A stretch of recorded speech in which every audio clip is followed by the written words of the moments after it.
It worked. Yay.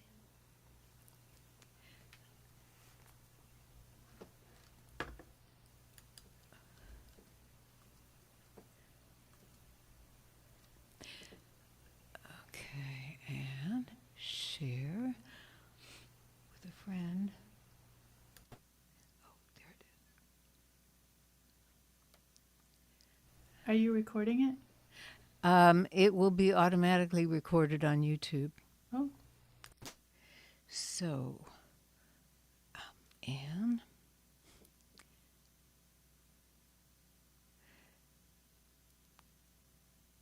The FB one is now on your profile.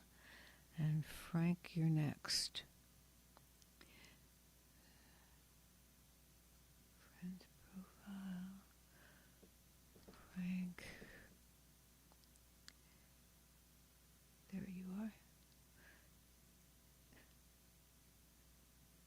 So, at a point when it's convenient, go ahead and go to your profile and welcome your friends.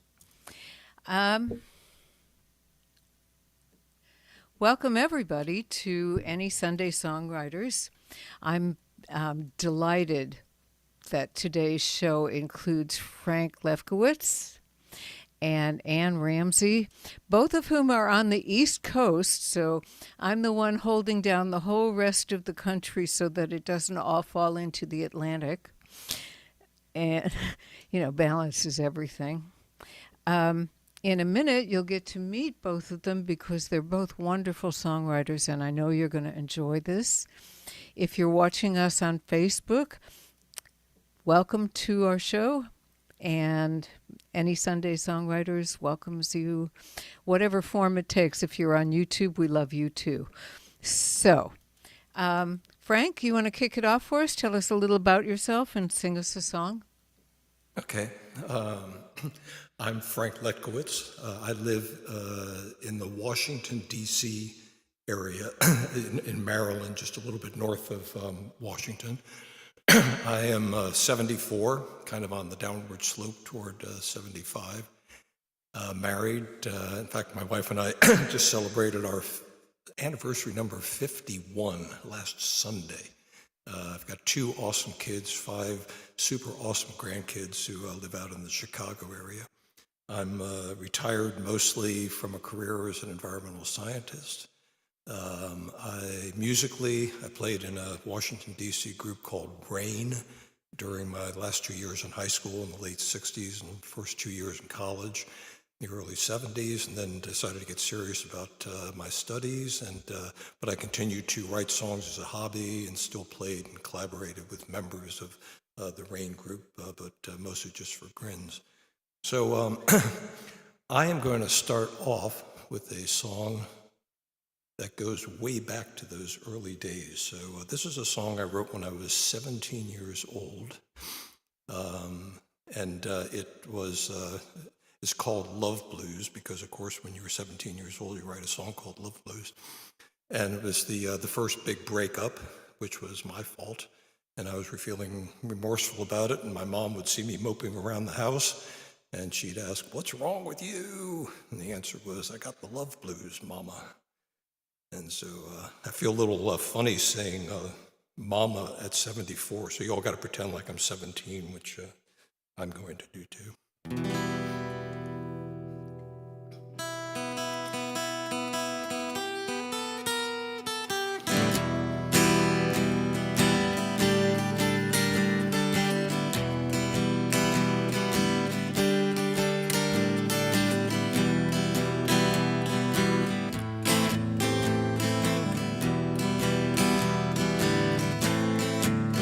I've got the love blues, Mama.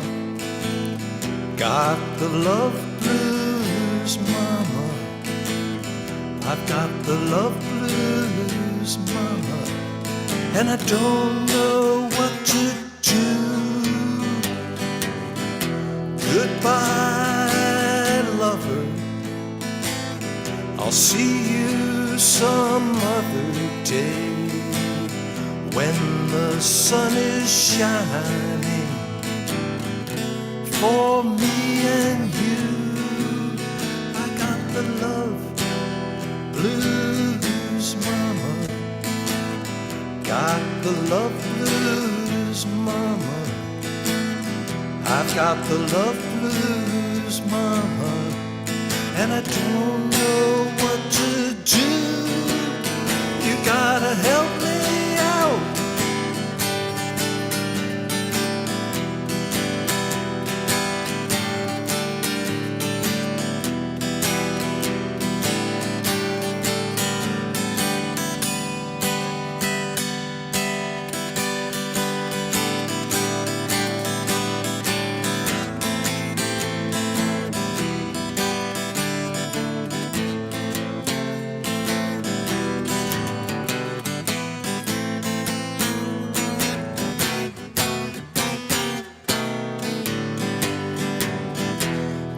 Goodbye, lover. I'll see you some other day when the sun is shining for me and you. I got the love blues, mama. Got the love blues, mama. I've got those love blues, mama, and I don't know what to do. You gotta help me now.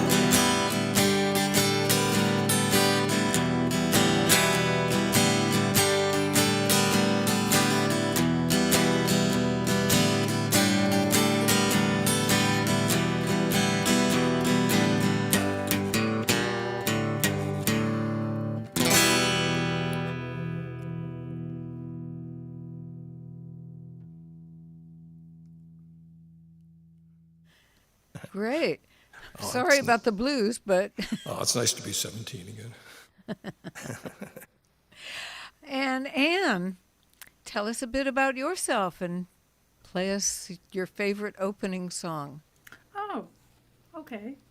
Thought these were going in sets. I didn't realize. Okay, so move my microphone over. Can you hear me all right? Okay, so I'm in Delaware now. Retired here just a few years ago from where I was living, which was Washington, D.C. I used to work for the federal government, video production. And these days, well, I started songwriting 3 years ago. So everything you hear from me is either year 1, year 2, or year 3. And I did, I've done a couple workshops that were really influential. I've been to Richard Thompson's songwriting camp, and also Eliza Gilkison and John Gorka do a workshop, a weekend intensive, which I have found really, really helpful and really useful. So I'm learning as I go and loving every minute of it. And I had put my guitar, I'd always played guitar, but I kind of put it away. And it's been really, really fun to get it out and get better at it and really have fun with it. So I've been playing with alternative tunings. You can thank Richard Thompson for that. So my first one I'm going to do is in actually Dadgad. It's the only one I've written in Dadgad. Wrote it about a year ago. And it's about a guy who, it's a real story, it's a true story, but a guy who was alive in the 18th century, early 18th century, was a nonviolent thief, housebreaker, troublemaker. But that was a hanging offense in those days, so he got hanged. But he told, before he disappeared, he told his story to Daniel Defoe. So this kind of as if I'm narrating it as his, the person he's confessing his life to. So it's called Jack Shepherd's Confession.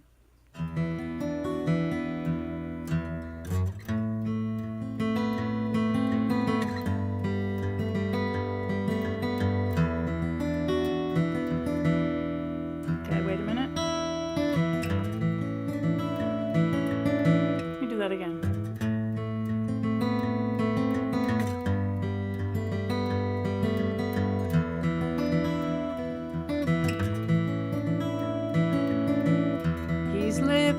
he's lived hard, and even now the end is nigh. He still makes the ladies cry. Jack Shepherd's name will never die. He told me jailers make him bold, said he doesn't harm a soul. Bounty hunters never win, he keeps the wages of his sin. Break free, breathe free, no one holds him, can't you see? Hero of the trodden down, the darling of all London town. Grew up a clever prentice lad, whose master was a cruel cat. He taught himself to pick a lock, taverns his home, and he never looked back. Broke into his old man's store, helped himself to all and more. How the magistrates did wail when Jack escaped their wretched jail. Break free, breathe free, no one holds him, can't you see? Hero of the trodden down, the darling of all London town. The fast life of a thief he's led, pretty best to warm his bed. Silken shirts and coats he wore on High Street in a coach and four. 5 times was he caught and tried, never snitched, he never lied. Told me how he'd make his way from Newgate prison in a day. Break free, breathe free, no one holds him, can't you see? Hero of the trodden down, the darling of all London town. On the lam for many a day, cobbler broke his bonds away, but a wicked gang boss laid him bare. Jack hadn't given him a share. Tumbril rolls Jack soon to be, dangling under Tyburn's tree. Yet in amongst the ropes they tied around his hands, he's hidden eye. Break free, breathe free, no one holds him, can't you see? Hero of the trodden down, the darling of all London town.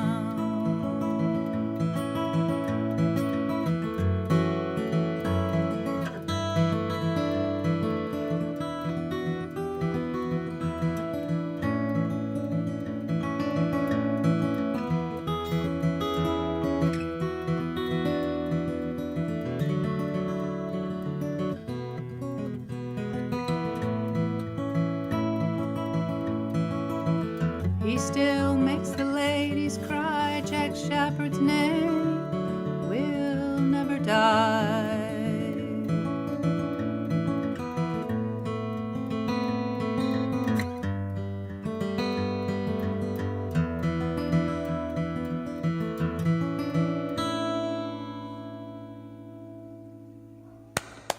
There you go. Wow, that was gorgeous. That was very Nice. nice. Yeah.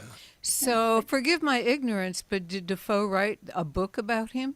Yes. Yeah. Okay. It's called The Narrative of Jack Shepherd.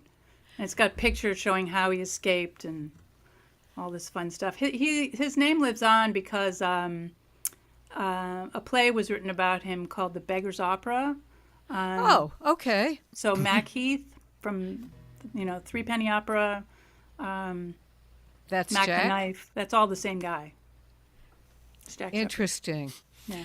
Well, I knew about the Threepenny Opera, but I didn't realize that the story had been disseminated all those different ways. Yeah. Well, he was so popular with the underclass that his name was actually forbidden to be spoken in London for like 50 years.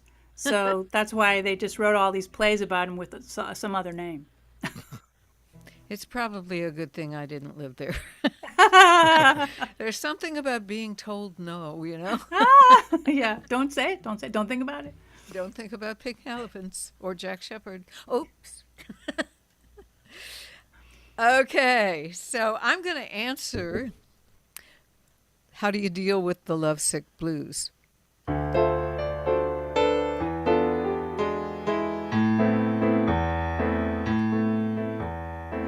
First make a list, all the qualities you missed on your previous attempts.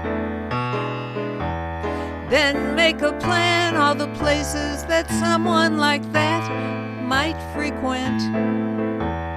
Call all your friends, let them know you're on the mend from your last affair. Consult your horoscope, seize the moment, and say a little prayer. And then you wait, you hurry up and wait. At the right place, at the right time, to meet your soulmate. You just wait, gently knocking on the gates of love sublime. It's just a matter of patience and timing in the tango for one.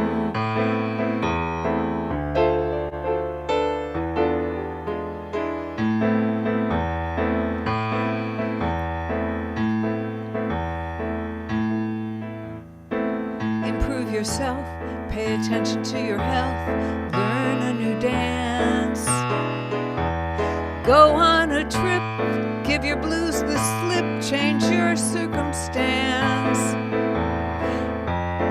exercise your brain, learn a new language, do something just for fun, get your fortune told, buy new clothes, you may already have won. Then you wait, you hurry up and wait. Be at the right place, at the right time, to meet your soulmate. You just wait, gently knocking on the gates of love sublime. It's just a matter of patience and timing in the tango for one. Sooner or later, you're gonna notice a change. Your own company ain't half as bad as they claim, and it's not a cause for shame. You can afford to wait. You can hurry up and wait. At the right place, at the right time, you'll meet your soulmate. You just wait. You'll be entering the gates of love sublime. 'Cause it's a matter of patience and timing in the tango for one. It is all about patience and timing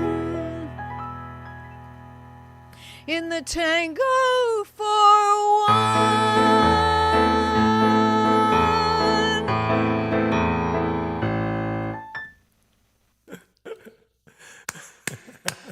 Thank you.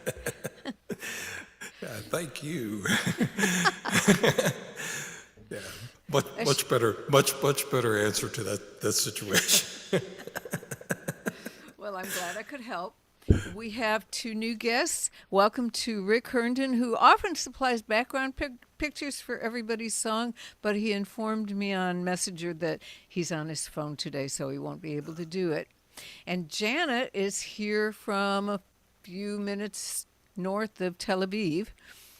And welcome to Janet. We stayed with Janet when we were in Israel and had a wonderful time with her and her family.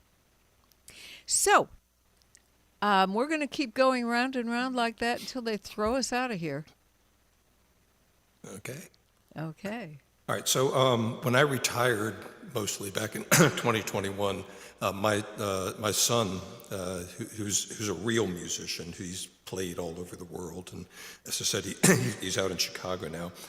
He encouraged and pushed me a little bit to, Dad, you've written all these songs over the years. You should record some of them.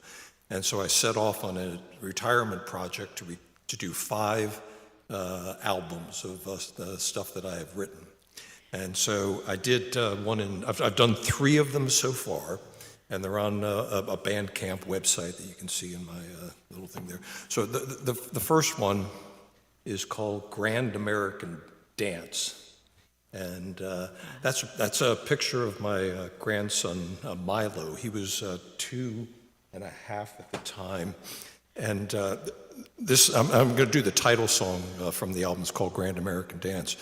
I like to work a lot in fiction, and this is a good example of a song that's fiction. I like fiction because I get to write about stuff that doesn't limit me at all, and I never know where it's going to go once I start writing it. So this song is about stepping up and doing something that you really don't think you can do, which is what I was feeling when I started out on the recording project. And on top of that, Milo, my grandson, is the epitome of a kid with boundless energy and enthusiasm who is not afraid to try anything. So this is called Grand American Dance.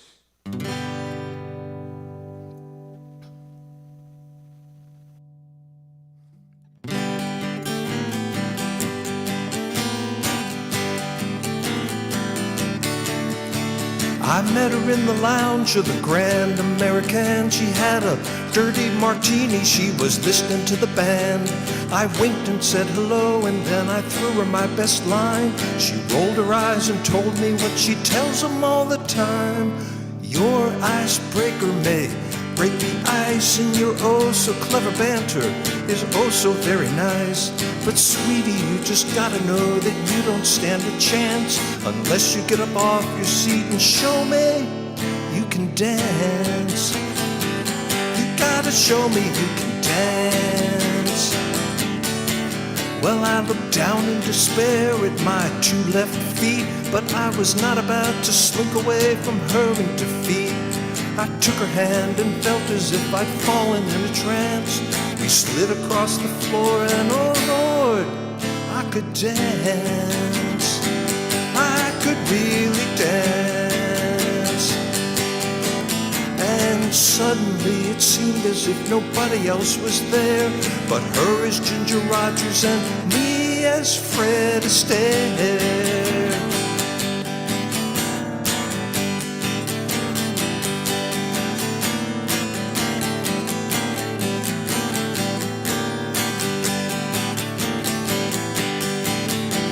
Suddenly it seemed as if nobody else was there but her as Ginger Rogers and me as Fred Astaire. The rest of this story is for another song about how we did or we didn't just dance all night long.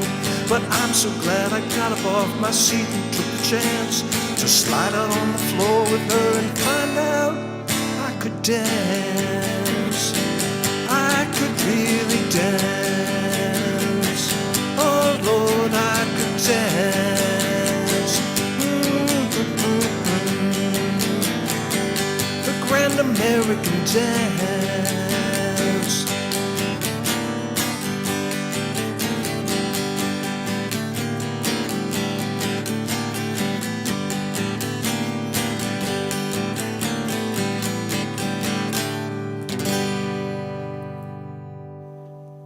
Yeah. real life experience. It's When I get amazing. asked if I teach an instrument that I don't play, I tell them yes, and I go take enough lessons to get me ahead of them. Hey, I'm not going to pass up that opportunity. So I know. Wow. So what instruments do you almost play? Okay, currently I am teaching piano, which I've played my entire life, and guitar, which I've played for most of it, and voice. I mean, like try to remember when you didn't sing, right?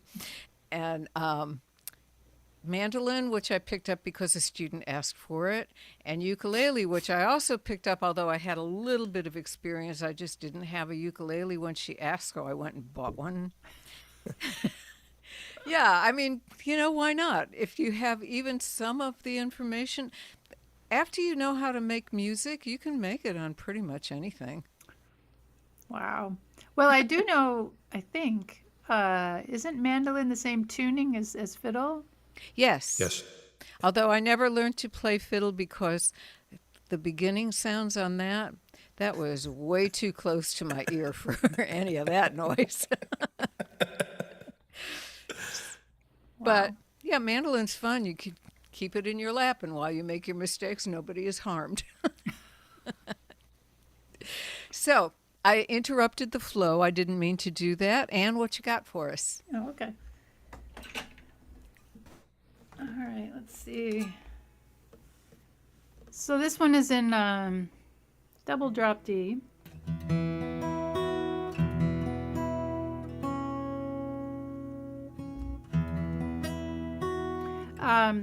So staying with my sort of historical theme, this one takes place in the 16th century.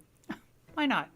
And it's in Ireland when the Tudors, namely Queen Elizabeth, was trying to take over Ireland.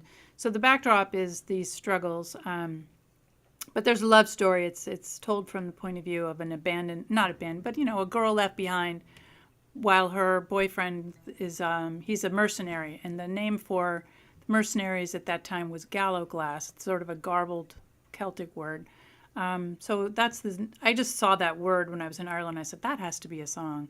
So that's what this is.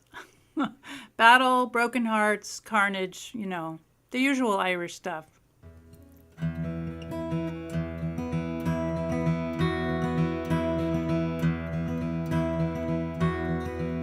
You served the Earl of Desmond's band, 2 Irish squires at your command, but father wouldn't give my hand to a mercenary with no land.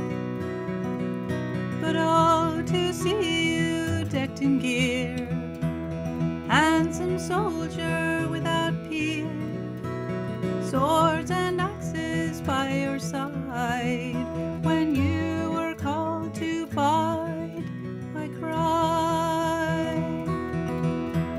Gallowglass, sweet gallowglass, don't forget this Irish lass. You put on your armored shirt, left me in a world of hurt.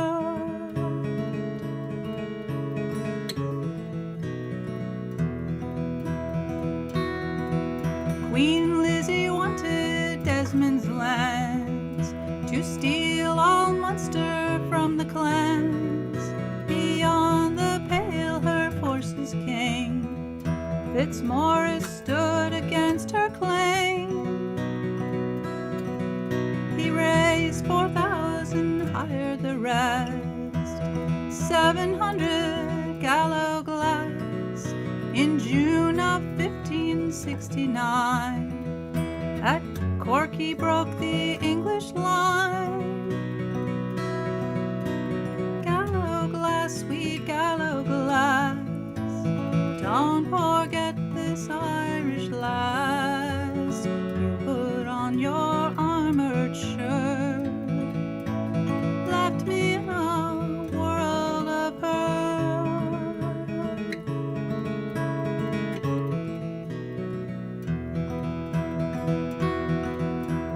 Next Next he stormed Kilkenny round, the English trapped inside the town, but reinforcements set them free. Our Irish armies had to flee. Lord Drury and his heartless crew killed women, children, cattle too. No stone nor straw was left unscathed. I had to leave for safety's sake. Gallow glass, sweet gallow glass, don't forget this Irish lass. Put on your armored shirt, left me in a world of hurt.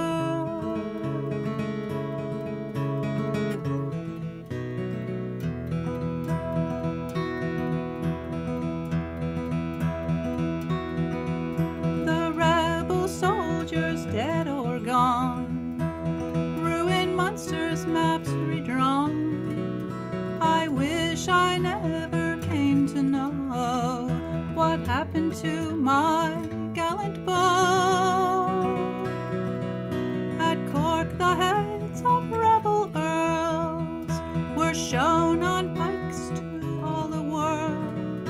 On city walls there hung the scraps of 700 gallow glass. Gallow glass, sweet gallow glass, to this day your Irish lass. It's years I've kept your tattered shirt, forever in a world of hurt.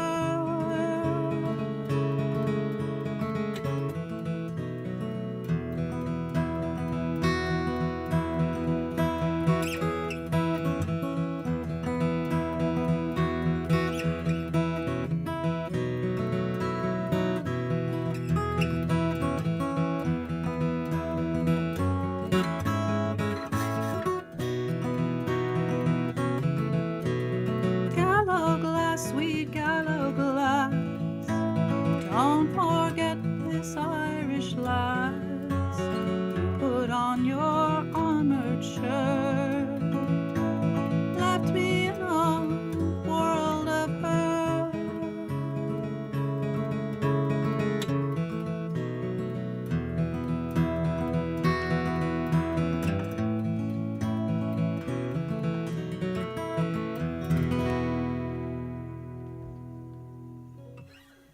Wow, that was beautiful. Beautiful, beautiful. I love a good story, don't you? Yeah. Yes, that's what I hope people like about that kind of songs. You know, it's a good story, and you can just really kind of lose yourself in it.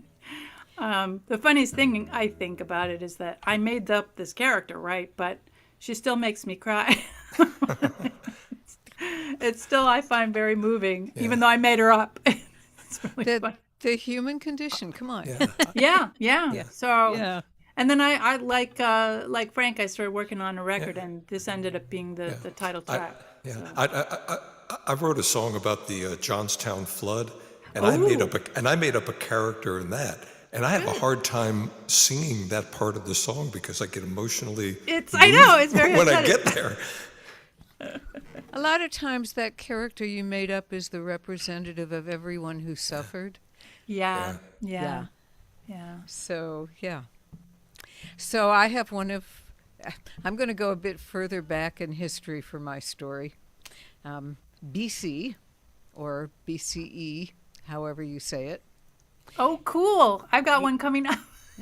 So about 2 years ago, it might be actually a bit more than that by now, I put out an album called Unsung, and it was all the people in the Bible whose stories you didn't get to hear because no one asked them.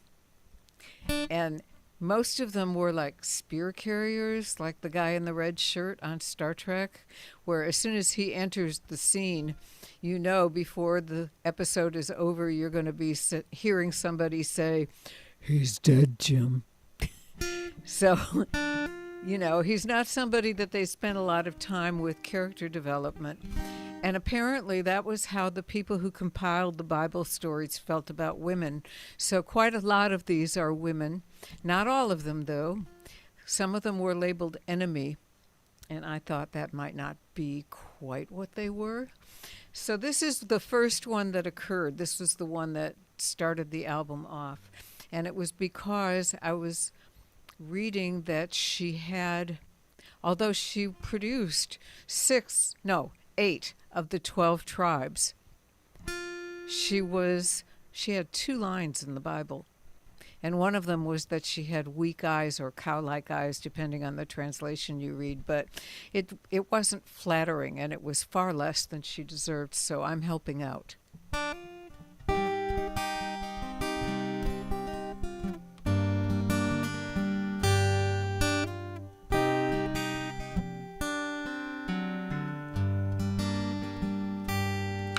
As far back as I remember, I was always Rachel's sister. Sometimes I think that started before she was even born. She was lively, she was clever, and everybody loved her. And when the men came looking, it was Rachel they looked for, not me. I was Rachel's sister. Jacob saw her fetching water, asked if she was Laban's daughter, and she ran home to let us know to make room for one more. I fell in love that night at dinner. He never saw her watching her. When the meal was over, it was Rachel he asked for, not me. Rachel's sister. This is the story as it is written, but those were the lives we were living. Here is the truth, not the one that others told. It's the one that I know. I am Rachel's sister.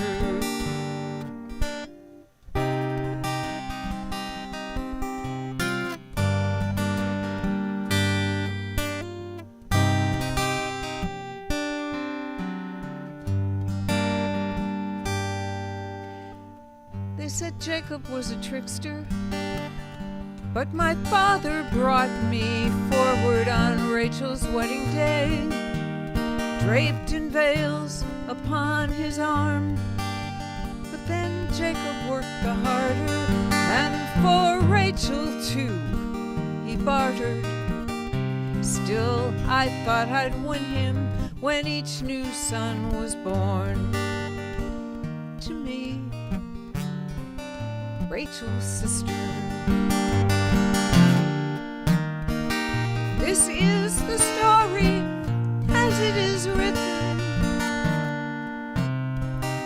Those were the lives we were living. Here is the truth, not the one that others told. It's the one that I know. I am Rachel's sister.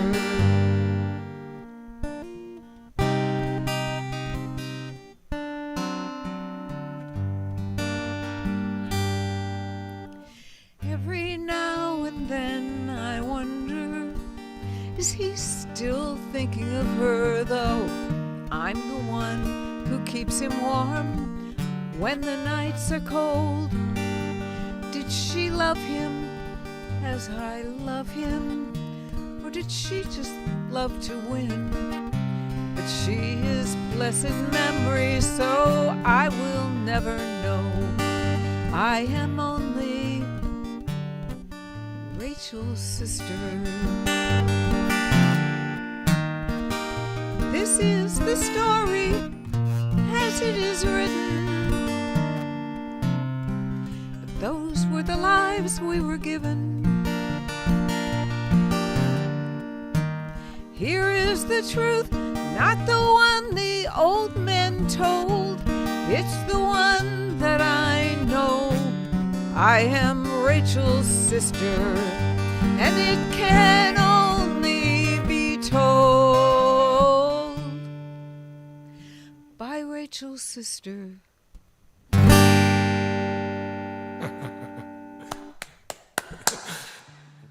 Very Thank nice. you. Yeah.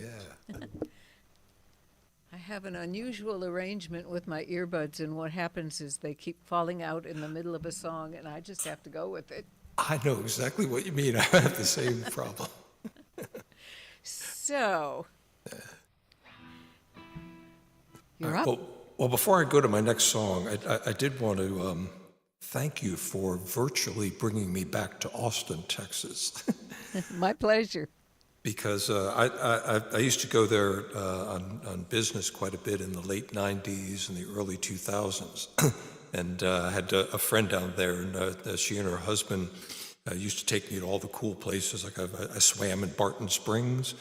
I've been to, I usually stayed at a hotel. It was at I guess the north side of the Congress Avenue Bridge, and I would see the bats come out from under the bridge.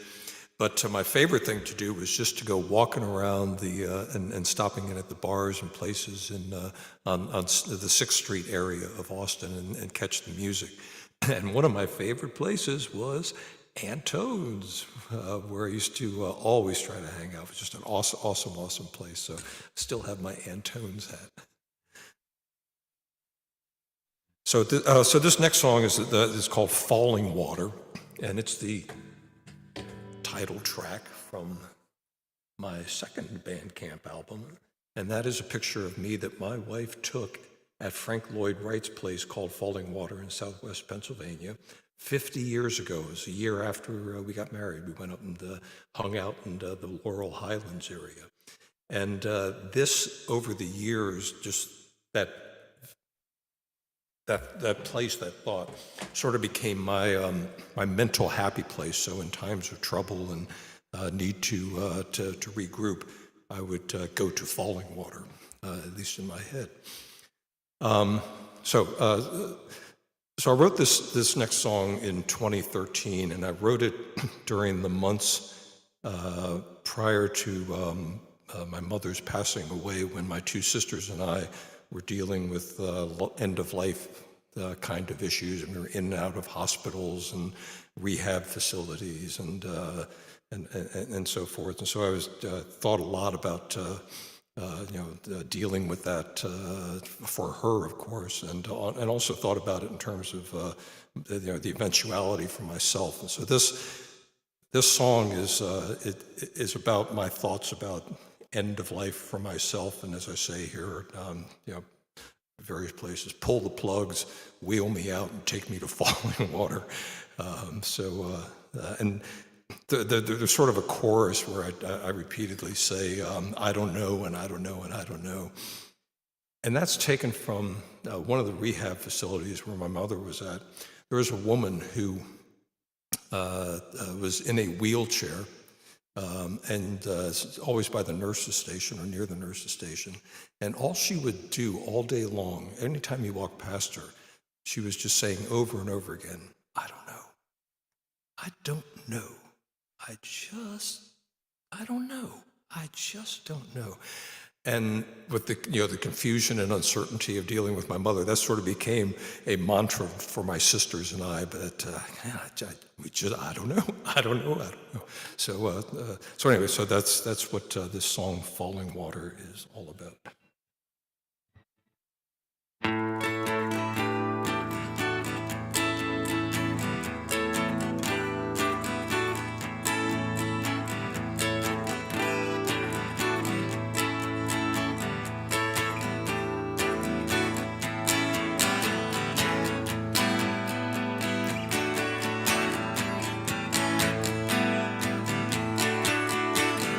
Take me to falling water. Cut the wires and roll me down. When the sun so warm and golden, rises in the morning sky.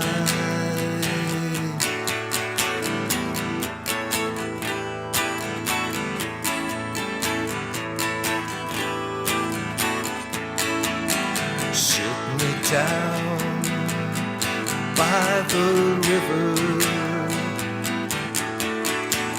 where I can hear the waterfall. Talk with me about the children and laugh about the days gone by. 'Cause I don't know and I don't know. I don't know and I just don't know. No, I don't know, I don't know. But all day long she sat alone saying, I just don't know. I just don't know.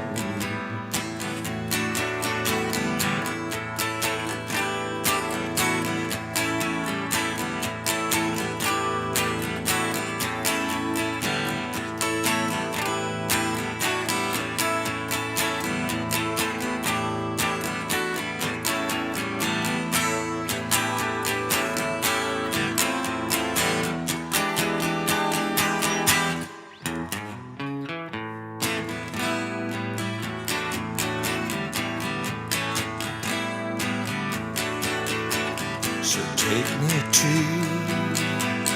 falling water. Pull the plugs and roll me out. Set me down by the river so I can see the waterfall. 'Cause I don't know and I don't know. I don't know and I don't know. No, I don't know and I don't know.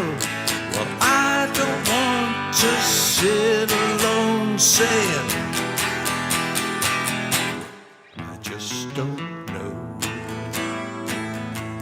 I just don't know.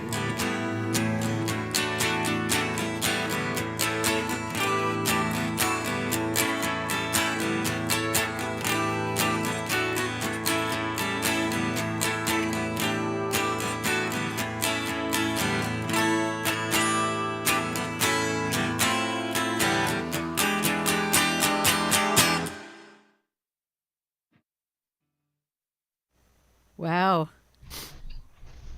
I like that. So- It has kind of an REM feel to it. Thanks. So, so as I said, Deceptively simple. yeah, so I wrote that song in 2013, and except for pulling it out in 2022 when I did the recording, that is the first time I've ever played that song anywhere. Oh, well, you should play it more. It's a powerful song. Thank you.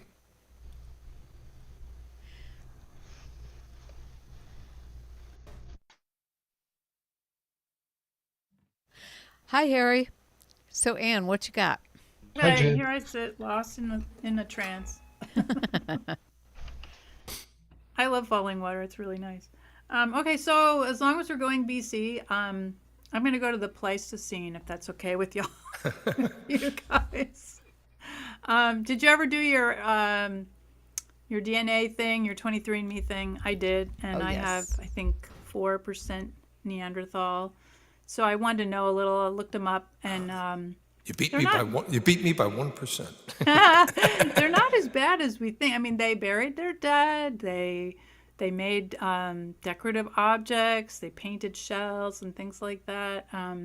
They weren't complete boors. So, but I wondered, because obviously they were around at the same time as Homo sapiens were. So I wondered what the Neanderthals would have made of the Homo sapiens and vice versa. So I sort of wrote a song from the Neanderthals' point of view, in which the Homo sapiens are kind of lurking off, hovering, and may have taken his mate. Who knows? So anyway, it's kind of, he's having a bad day. It's called Neanderthal's Lament.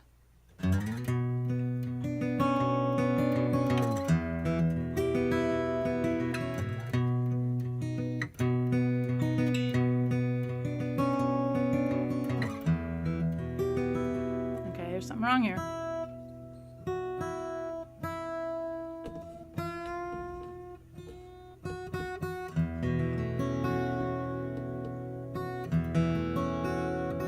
All right, let's try that again.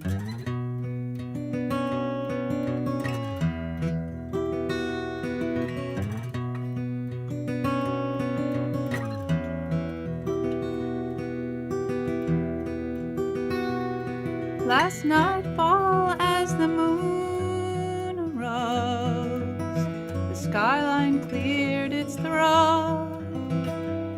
I reached to pull my woman near, but she's no longer here. She's no longer here.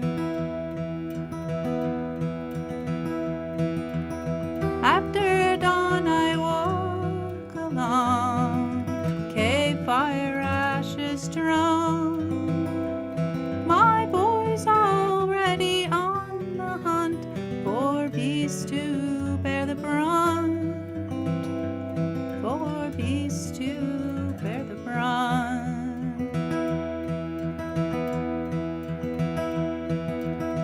We chase our target all day long, our troop of brow and brawn. The stars may witness our success, may grant the final thrust, may grant the final thrust.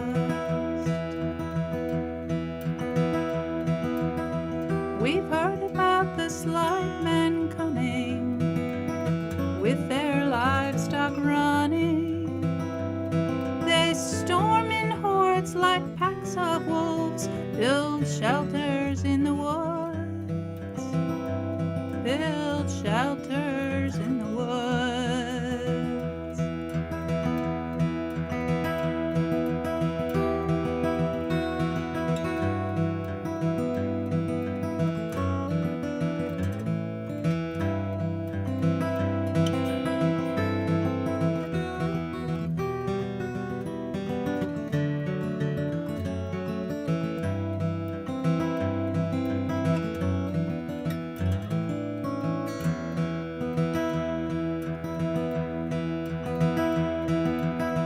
This fateful day I'll try my hand, choose my strongest lance. Remembering she who left my side, I'll clasp her necklace tight, I'll clasp her necklace tight.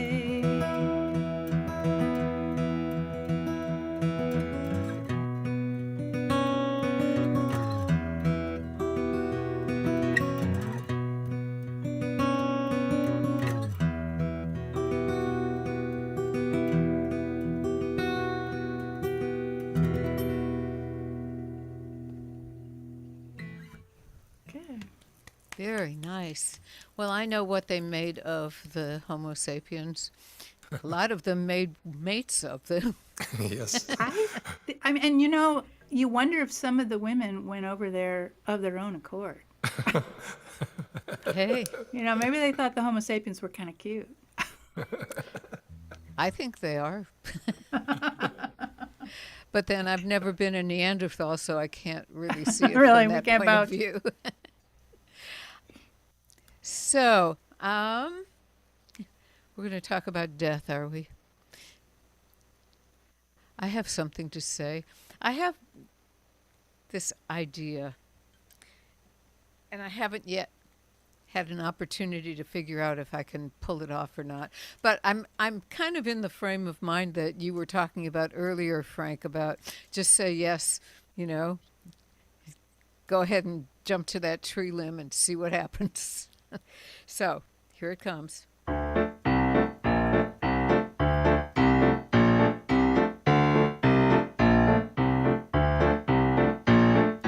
I will not be leaving without a struggle. No one will have to say, don't go gently to that good night. I'll be kicking and screaming and hanging on to the door jambs, protesting all the way that I'm not done with this life. I want to see peace. I want to see joy. I want to hear the truth, but without the noise.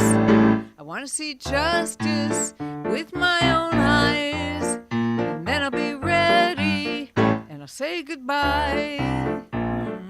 Maybe. Probably not.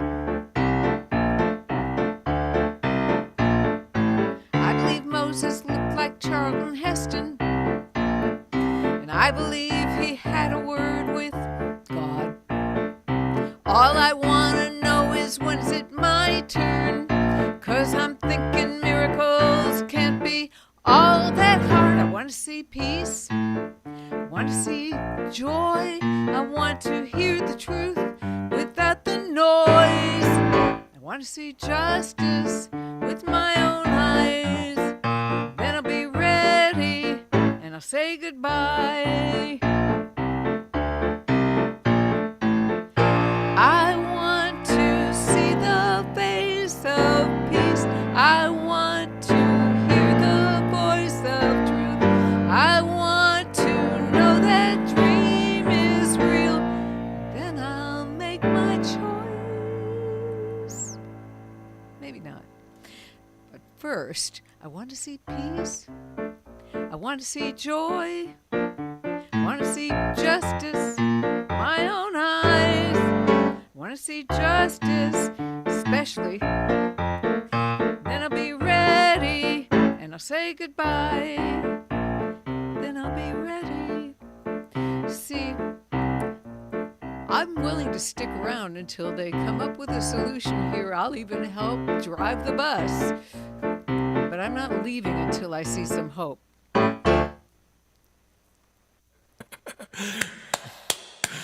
Good stuff, Jan.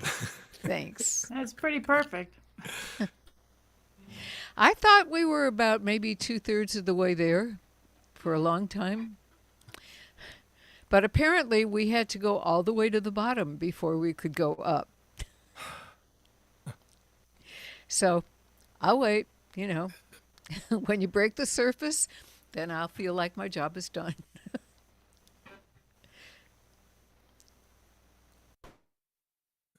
All right, back to me. Yes, in just a second, because I forgot to do anything. I forgot to do something. So, the time has come to ask this question. Frank, where are you going to be performing next, and where can people find you online? Well, let me answer the second one first. So people can find me online, and I've got it in my, I put it on my name thing there. It's franklefkiewicz.bandcamp.com, and that's where you can see my recordings. I only perform at open mics because I'm at the age where if I don't feel like performing, I just stay home and watch a baseball game instead. So, but I think I'm going to do, and I'm really fortunate in this DC area. There is this awesome set of open mics in sort of the DC, Baltimore, Maryland corridor, and they're all types. There are like the smallish listening rooms that are conducive to doing stuff like this for original songs. There are like restaurant breweries that have big professional stages where you can rock out. So I think the next one I'm actually doing is at one of those kind of places, and it's in Columbia, Maryland, called Frisco and the Reckless Shepherd. I'm going to do that on Tuesday night. And but then other various open mics here in the Washington, D.C. area. So that's sort of my live performance part of me. Cool. And Anne, where are you going to be next, and where can you be found online? Okay. Where I'm going to be next is the Philadelphia Folk Festival. Marvelous. Yeah, I'm very excited. I'm doing a set on the Saturday. It's Friday, Saturday, and Sunday, so I'm going to do this on Saturday at 11 in the morning at the Craft Stage. So that's very exciting. And then the next thing is my my CD release party. That's coming up in October. Yeah, so I'm excited about that. And you can find me. I'm on SoundCloud, and I have almost 4 singles that are on all the streamings. If you look for Ann Ramsey, ANNRAMSEY. And my website is Ann Ramsey, ANNRAMSEY music.com. Perfect. And what's the date of the Philly Folk Festival? It's coming up this weekend, so it's the 15th through the 17th, and I'll be playing on the 16th. Thank you. Yeah, That's terrific. yeah, I'm very pleased. So my next thing will be in Michigan at the end of August, and it's at a place called Moonwinks in Ann Arbor, and I'll be sharing the stage with John Finan and Annie Capps, and to say I'm very, very, very, very excited is a total understatement. And the next one of these shows will be on September, hold on. I love that I can look it up, but here's what just happened. It's going to be on September 7th, and Miles and Abby will be joining me. And all I put on the calendar was their last initials, so take a look at my website sometime real soon, and I'll explain who Miles and Abby are. If they are listening, I totally apologize. But anyway, that's the size of that. And my website is janseides.com, because it doesn't seem like there was a whole lot of competition for that site. So, Okay. now back to our regularly scheduled programming. All right. So, so one thing I forgot to mention about the second album, the Falling Water album, is that when I did that, I curated the 10 really dark songs. There is not a happy moment anywhere on that album. So if you want to get depressed, that's the one to listen to. But the third album, which is on Bandcamp, is called Part of Me. And this is a picture that I took of my then future wife about 2 weeks after we met. We went down to the Georgetown part of D.C., and you certainly know about Georgetown. And we walked around all day and took pictures, and this is a picture I took of her when we were down in Georgetown. And so the song doesn't need much more explanation than that. And I'm going to be using my virtual backup band on this song. It's called Part of Me.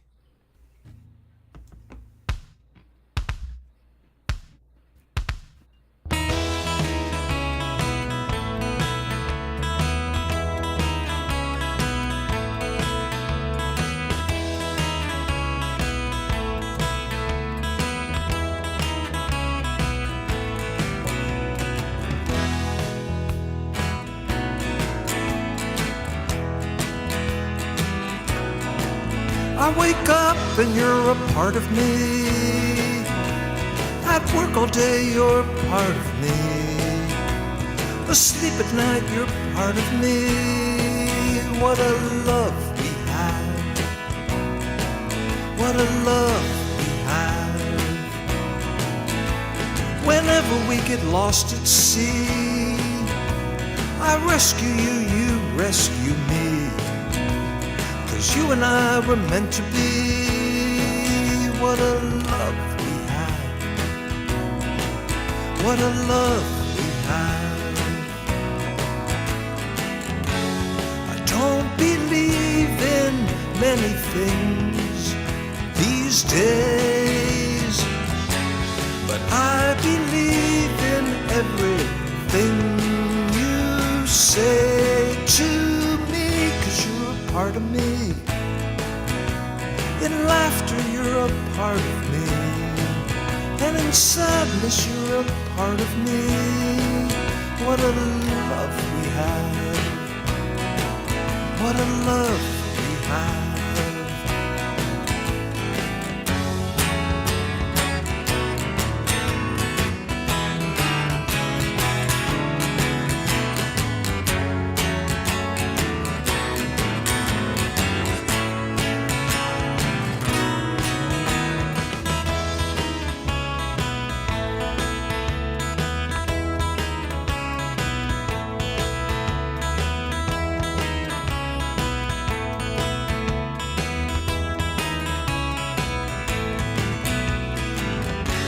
I don't believe in many things these days, but I believe in all the words of love you say, 'cause you're a part of me.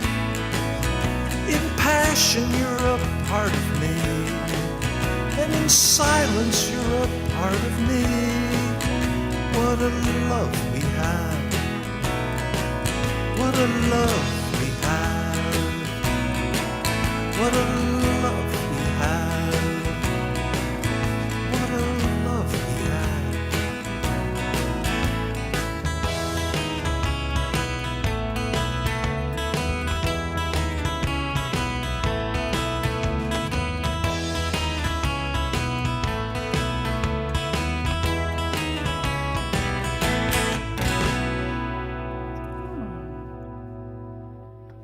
What a song you have.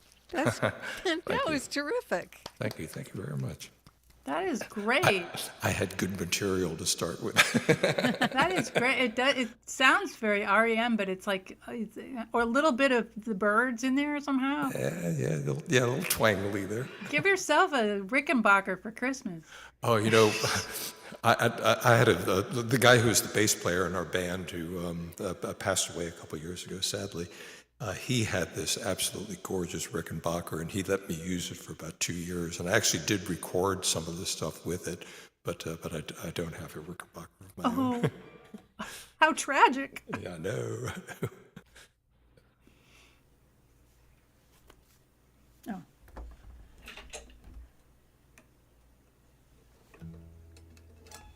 I get all wound up in Frank's song.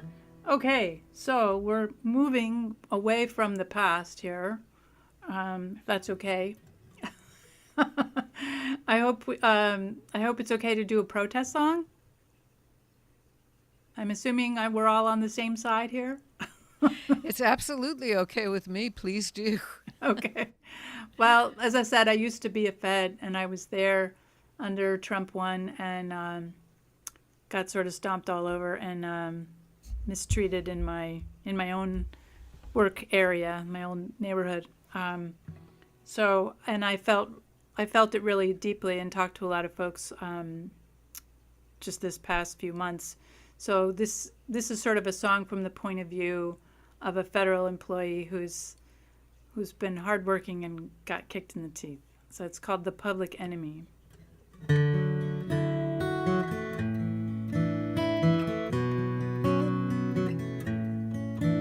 I gave my best to public service for lesser compensation. The X-Men calls us government surplus, scattershot damnation.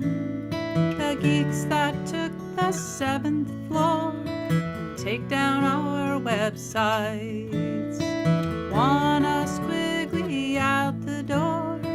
They call us parasites. They took my job, they took my role, no common courtesy. But worst of all the things they stole was my integrity. Clutching my Metro card in Starbucks, my phone in dark mode. Everyone knows we're out of luck, the hunters have the codes. My treasured ID badge of honor I hold behind the lies. Only morsels left vultures grab the prize. They took my job, they took my role, no common courtesy. But worst of all the things they stole was my integrity.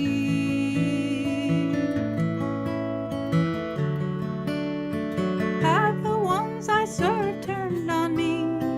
Am I the people's enemy? Democracy I've been devout. Don't send the hounds to flush me out. I make a dash to Federal Station, but red hats on the train. See my badge identification, I see them pull the chain. The lies have spread, we're all defamed. Media grant us no peace. Impartiality's now a crime. Tears run down my cheeks. They took my job, they took my role, no common courtesy. But worst of all the things they stole was my integrity. In our invaded, looted city, honesty's a sin. So we stand and keep a vigil, hold on to truth within.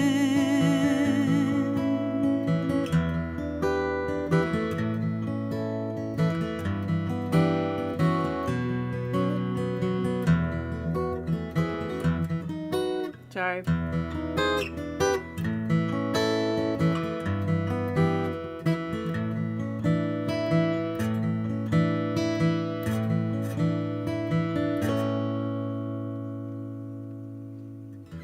Okay. I'm so sorry. Did you feel bad for this little guy? Yeah. It was Well, bad. I did get harassed a couple times. One time because I was wearing a mask and I had DC plates on my car, and I got chased like up to Tenleytown. You'll know Frank. I know. I couldn't get across town without being harassed because there was a bunch of people, the Women for Trump or something. They were just awful. And another time I was on a bus and somebody pulled the chain and told me to get off the bus. So, yeah, it was, and that was Trump 1. So you can just imagine what it's like. Actually, I think they just unleashed like 120 FBI agents in downtown DC today to try to find criminals to lock up. Yep. So we'll be seeing like, probably just a bunch of, kids and stuff. So I did work for EPA for about 5 years back in the late 70s, but I spent the bulk of my professional career as a consultant to the Environmental Protection Agency's Office of Drinking Water to develop national drinking water regulations. And I was very, very close to many of my colleagues there. And as I said, I retired about 3 years ago. A couple of my closest colleagues from EPA retired about 3 years ago. Yeah, And I'm in sure the there are no more clean water. Well, in the last few regulations. months, several more of them, very key people have also retired. And it's basically, they've lost all of the institutional memory of how to go about dealing with some of these very perplexing issues. Yeah. And there's a group of us. I think I'm the only non-EPA retiree in the group. They invited me to join them. We get together once a month and have lunch, and we've sort of gotten to the point where we don't even talk about it anymore. We just enjoy lunch and talk about other things. Yeah, it's rough. It's rough. Wow. Anyway, well, I hope it wasn't too out of place, but anyway. No. Yeah, that was actually my first single. Good. Good. I'm glad to hear it. And I'm sorry that all happened to you. But especially being chased across town, that must have been terrifying. Not fun. So it sounds like this week is a good week to stay home and invite your friends over to party. Yeah. So I'm not unfamiliar with the political song. In fact, I'm going up to Michigan because I was invited by a cousin that I actually hadn't met yet to come and sing political songs to her congregation. So I have a few.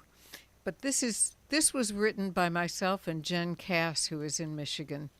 And she's somebody I have a whole lot of admiration and respect for. So when this happened, it was a surprise, and it was, wow, you know. So here's what happened. I was driving to a week of gigs in Coffeyville, Kansas.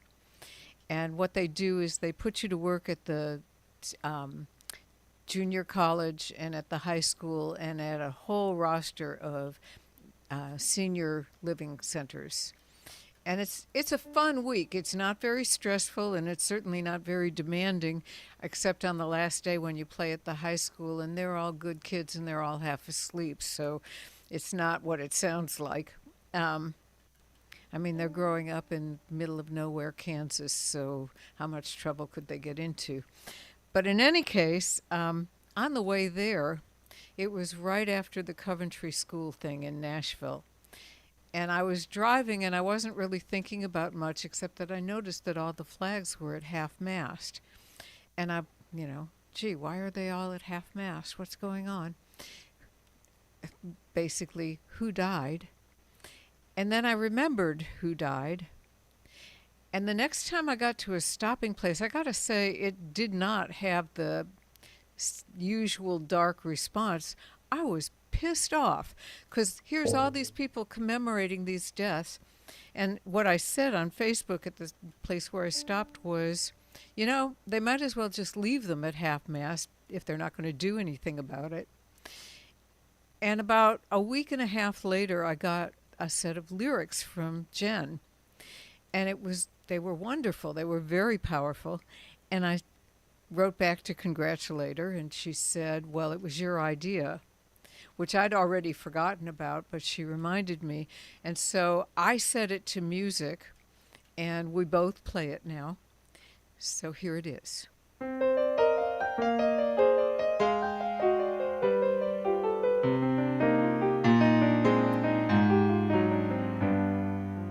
The flags above my country are at half-mast once again, and we're burying our children and their teachers and their friends.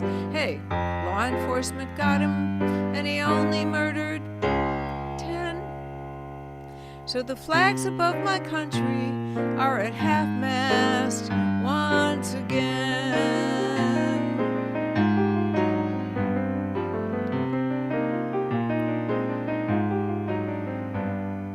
The flags above my country are at half-mast every day, and the folks who hold the power seem to have nothing to say. They all send their thoughts and prayers up to protect the NRA, and the flags above my country are at half-mast every day. Why not leave the flags at half-mast? It'll save us all some time. We could cut right to the part where we claim this is God's design, as we scroll the names and faces that were cut down in their prime.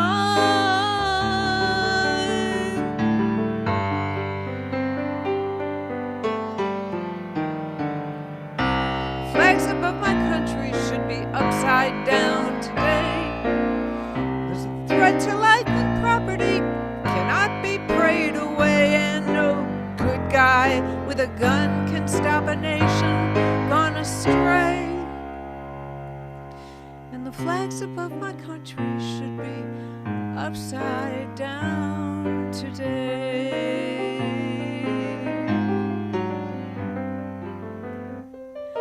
The flags above my country.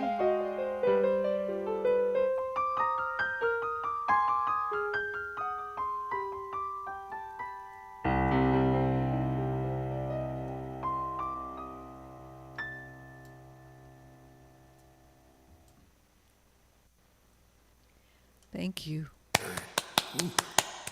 That's fantastic. Love it.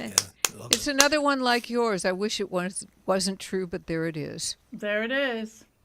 Got to be said.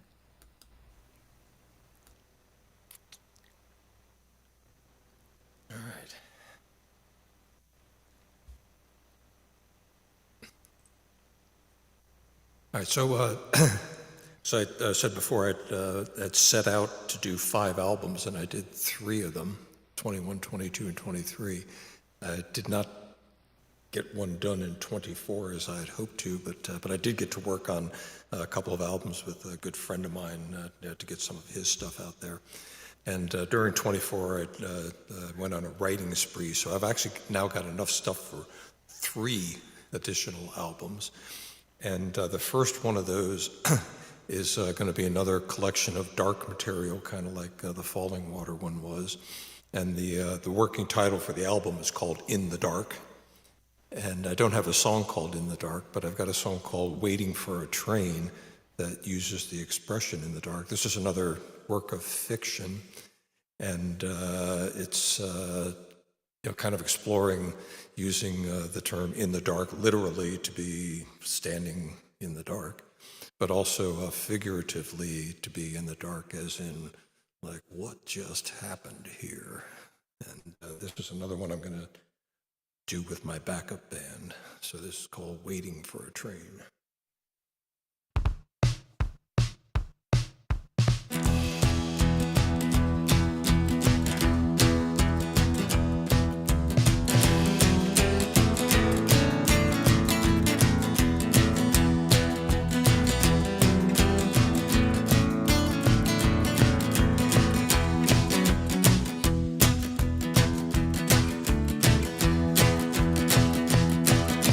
The sun was bright and everything was right when I woke up today. Now the sun is gone and everything is wrong, and I'm waiting for a train, and I don't know, I don't know, I don't know.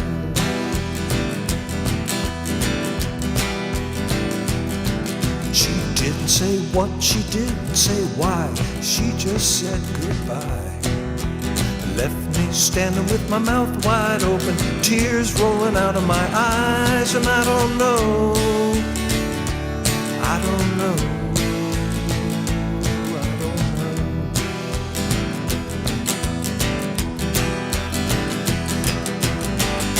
But here I am, here I am, I'm in the dark on a platform, and I'm waiting for a train.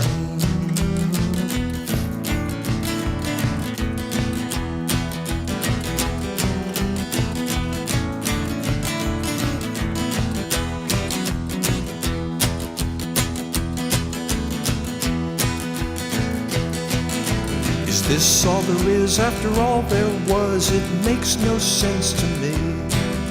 It feels like a train wreck in my heart. There's nothing but debris, and I don't know, I don't know, I don't know.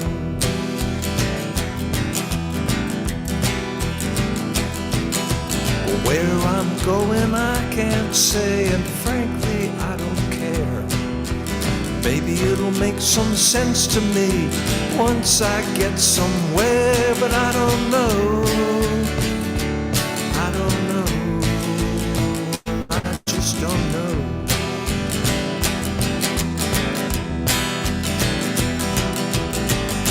But here I am, here I am, I'm in the dark on a platform, and I'm waiting for a train.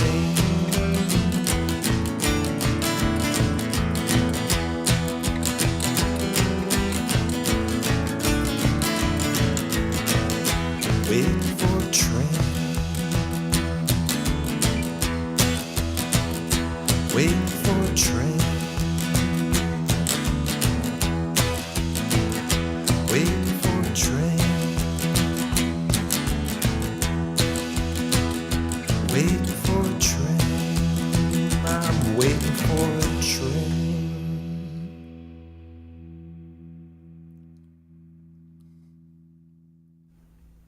Very catchy again.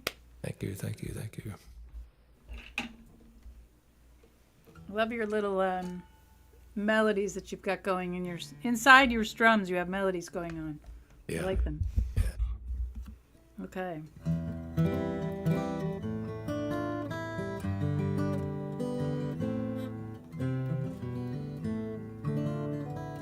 So I'm going to do a cover. That's okay, right? Okay. So this is a Tom Paxton song. It's one of the first songs I learned to play when I was in high school, I think. I learned how to play this one.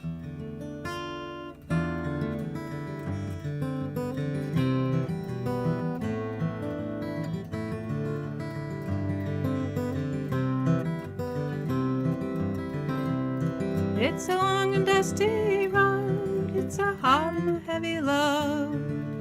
The people that I meet aren't always kind. Some are bad and some are good, some have done the best they could, and some have tried to ease my troubled mind. And I can't help but wonder where I'm bound, where I'm bound. Can't help but wonder where I'm bound. I've been around this land, just doing the best I can, trying to find what I was meant to do. And the faces that I see look as worried as can be. Looks to me like they're wondering too. And I can't help but wonder where I'm bound, where I'm bound. Can't help but wonder where I'm bound. I had a gal one time, she had lips like sherry wine. Loved me till my head went plumb insane. But I was too blind to see she was drifting away from me. And one day she left on the morning train. And I can't help but wonder where I'm bound, where I'm bound. Can't help but wonder where I'm bound.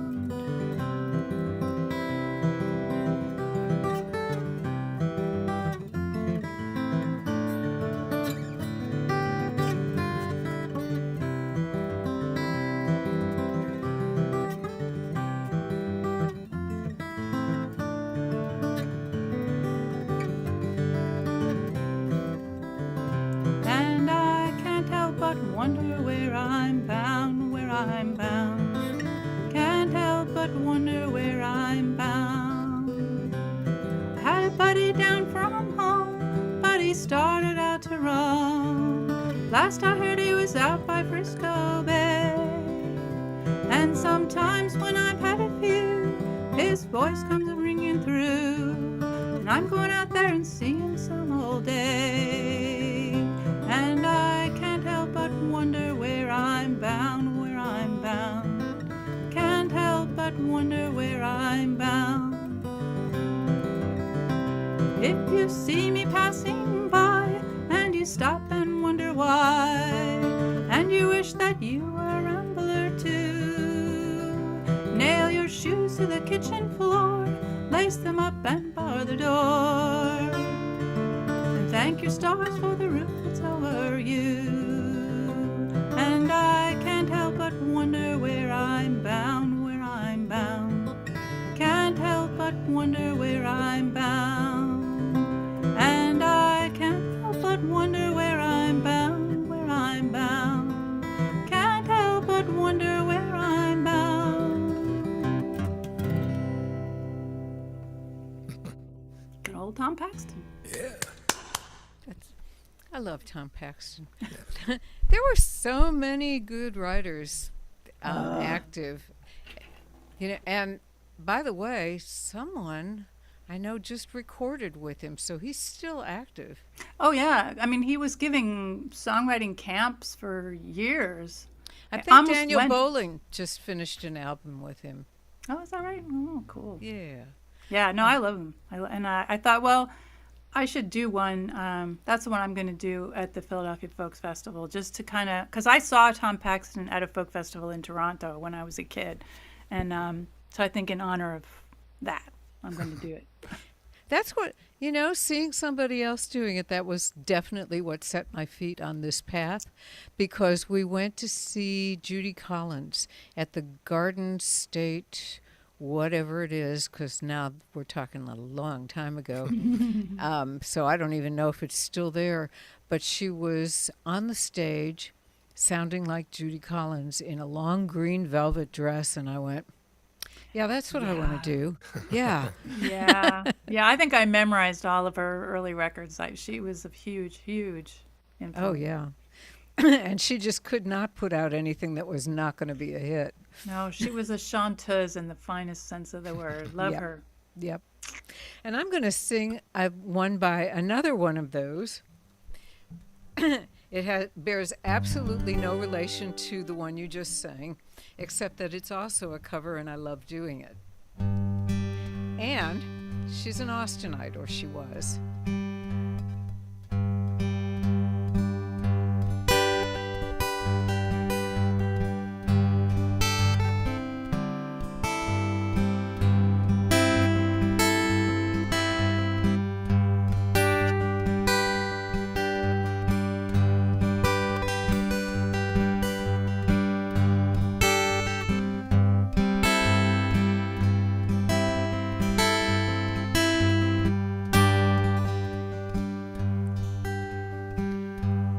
Rita has 16 years, hazel eyes, chestnut hair. She made the Woolworth counter shine. Eddie was a sweet romancer and a darn good dancer. They waltzed the aisles of the five and dime. They sang, dance a little closer, dance a little closer now, dance a little closer tonight. Dance a little closer to me. Hey, it's closing time and love's on sale tonight at this five and dime.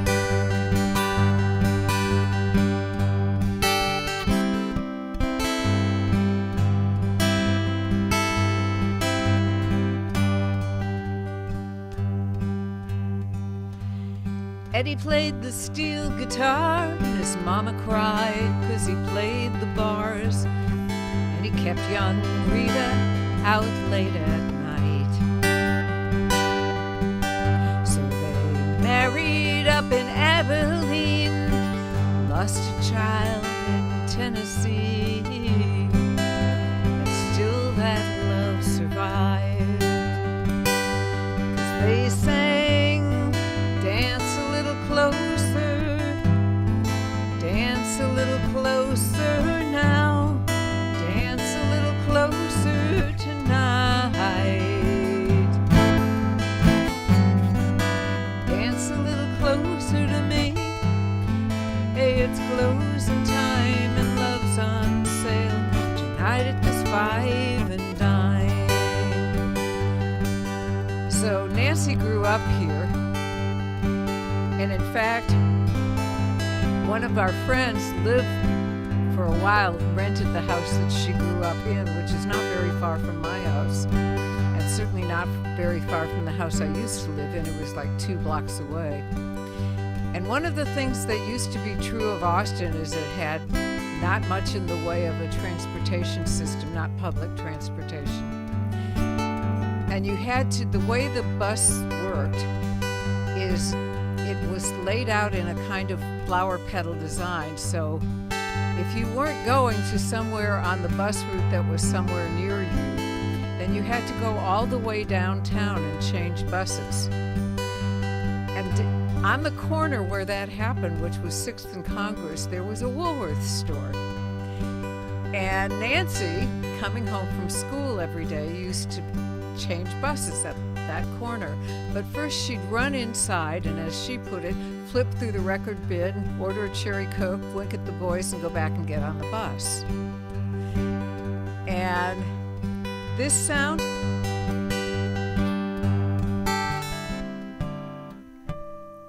that's the elevator in the Woolworths. Eddie, one of the boys in Eddie's band, took a shine to Miss Rita's hand. So Eddie ran off with the bass man's wife, as one does. I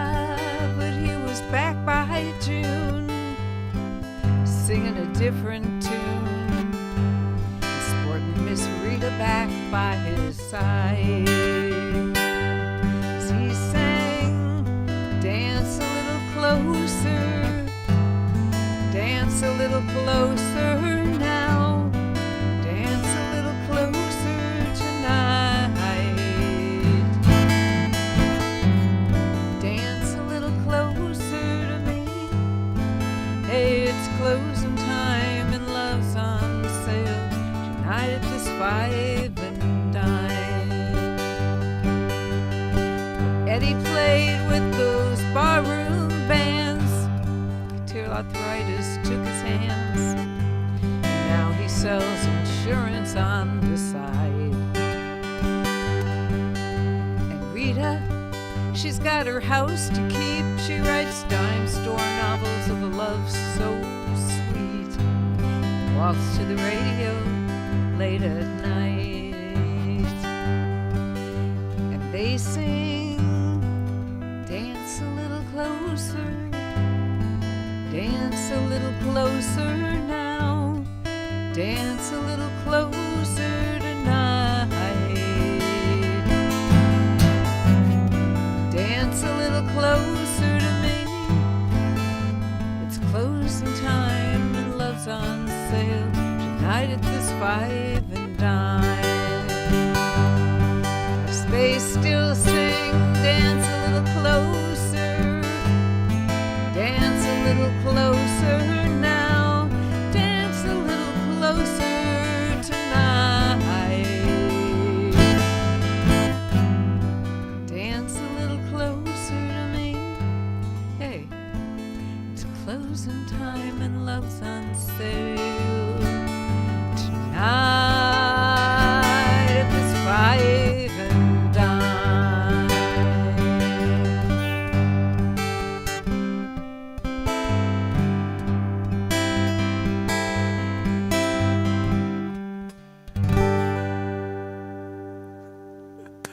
That was awesome, Jan.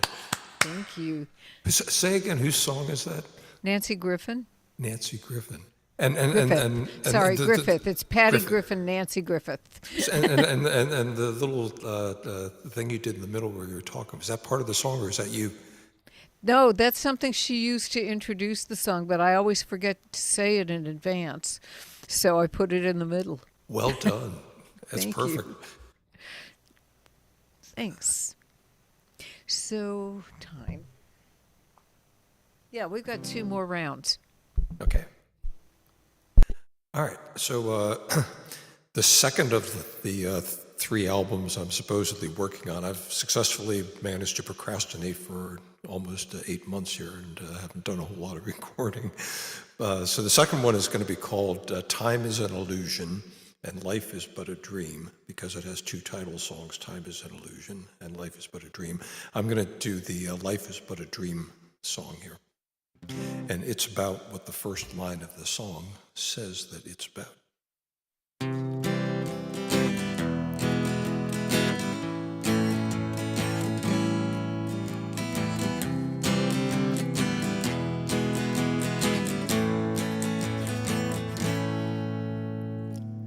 Here's a little song about some of the things I love.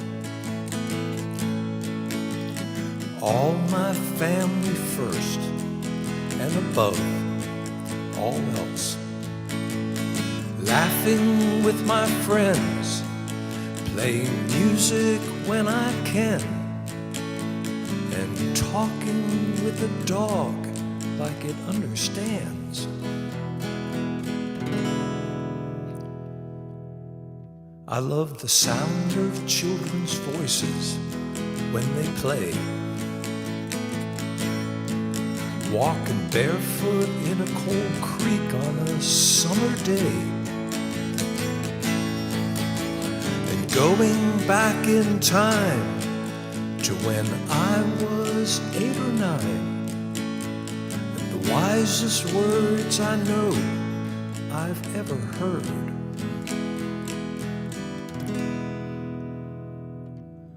Row, row your boat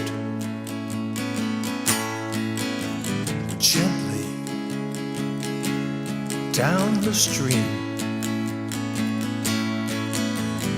Merrily, merrily,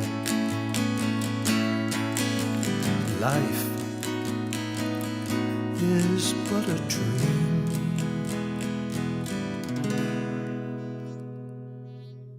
I love crashing through the woods on my mountain bike. Yes, I do.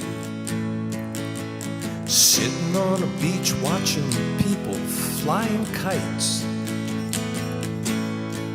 And at night looking up at the stars, thinking about just how far they are. With someone sitting close by my side and singing, row, row your boat gently down your stream. Merrily, merrily, 'cause you know life is but a dream.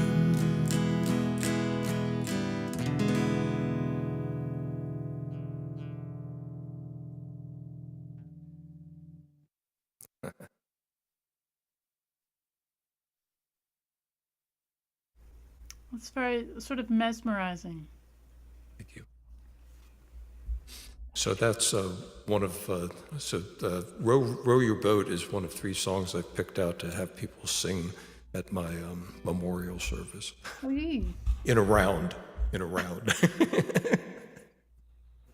that where your head's at, my dear? Yeah.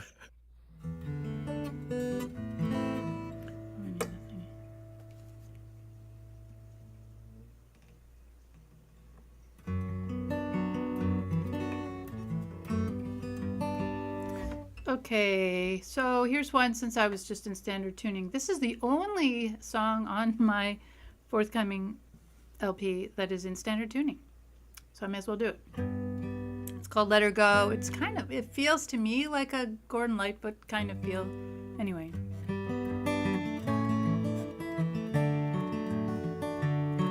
You left your eastern home a year ago to be near her on the windy prairie.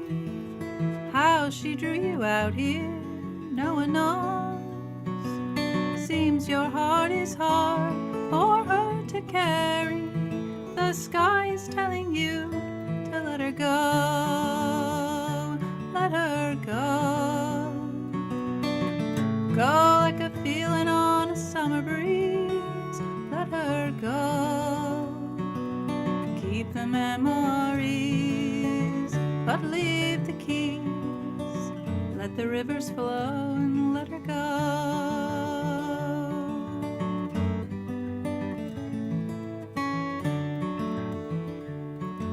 You serenaded her with an old banjo, cultivated cabbage and green peas. She loves the wild nights of Chicago. She'll never learn the language of the trees. Their blossoms say it's time to let her go. Let her go. Go like a feeling on a summer breeze. Let her go. Keep the memories, but leave the keys. Let the rivers flow and let her go.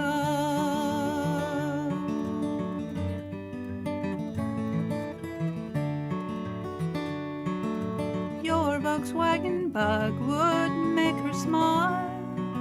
She always cried whenever you had to leave. How can it have been that long a while? Her tears are barely dried upon your sleeve. The angle of the sun you can't believe. Winter goes, melting snows. Hear the big dreams playing on her radio. last seen in black jeans. She's letting go, let her go. Go like a feeling on a summer breeze, let her go. Keep the memories, but leave the keys. Let the rivers flow and let her go.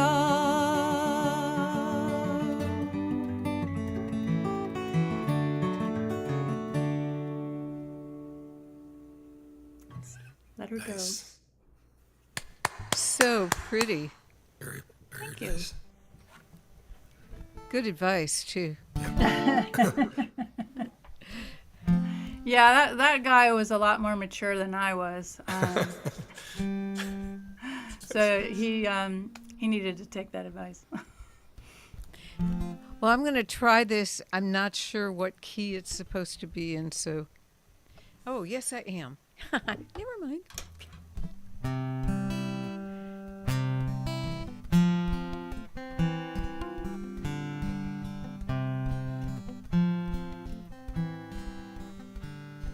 I hope you are learning to give yourself credit for pulling yourself through those difficult times. I hope you're allowing those victories to join you at the foot of each mountain you still have to climb. And I hope you... It's not this key. Hold on.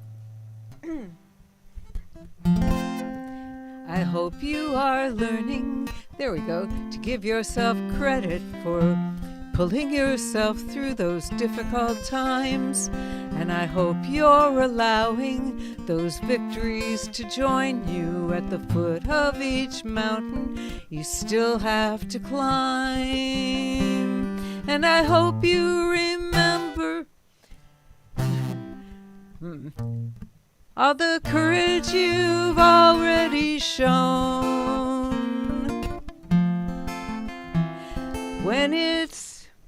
When you look in the mirror and see how much you've already grown. And if so, propose a toast. Relax, raise your glass of lemonade.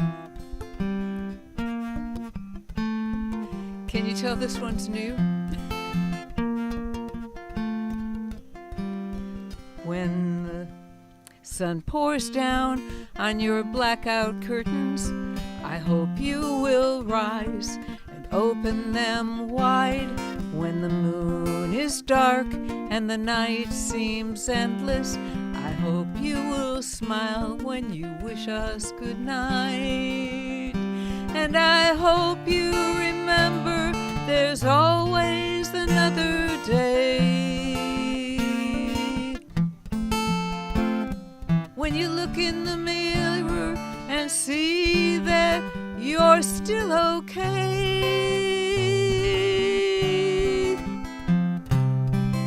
And if so, propose a toast. Relax, raise your glass of lemonade.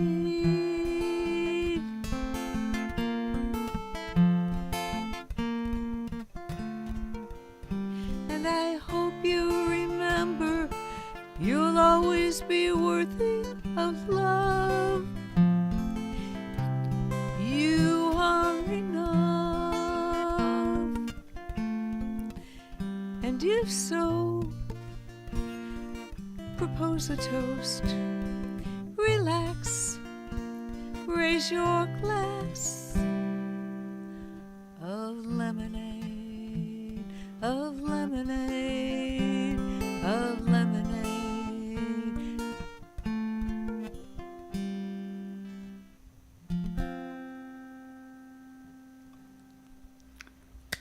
What's that called? Lemonade? Lemonade? Okay. Lemonade. Nice.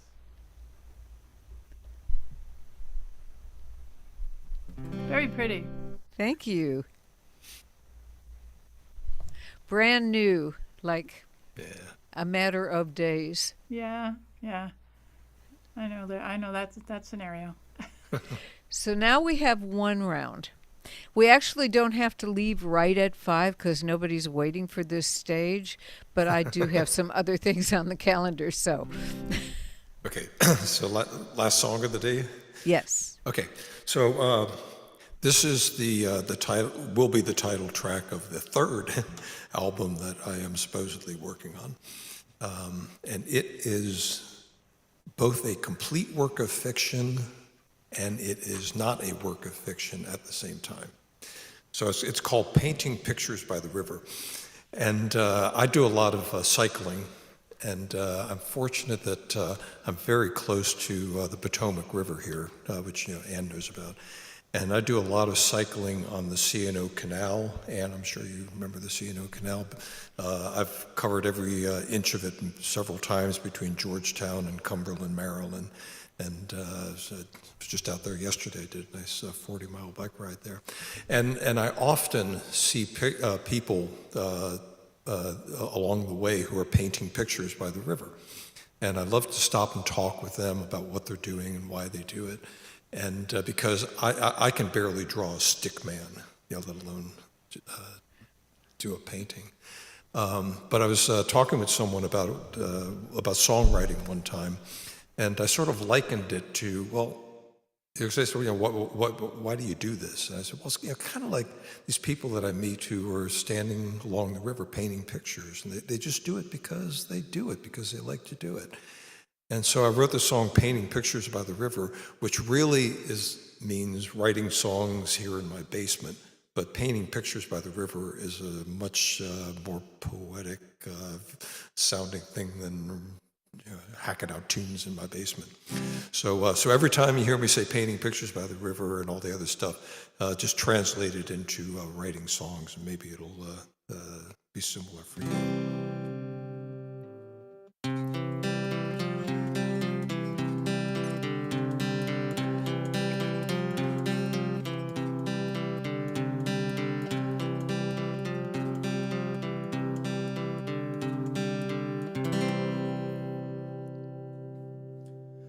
Up before the sun,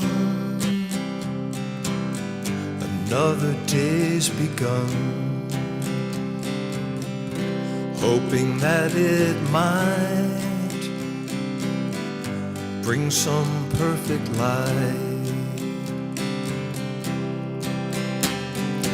Walking to the riverside at the break of dawn, greeted by the morning birds singing out their songs, and the sound of the river rushing by, colors changing in the eastern sky. I'm here painting pictures by the river, pictures of the world as it goes by. Everything is constant change as the sun moves across its range. The river flows and nothing stays the same. Still I'll try to catch this moment if I can, in a picture by the river.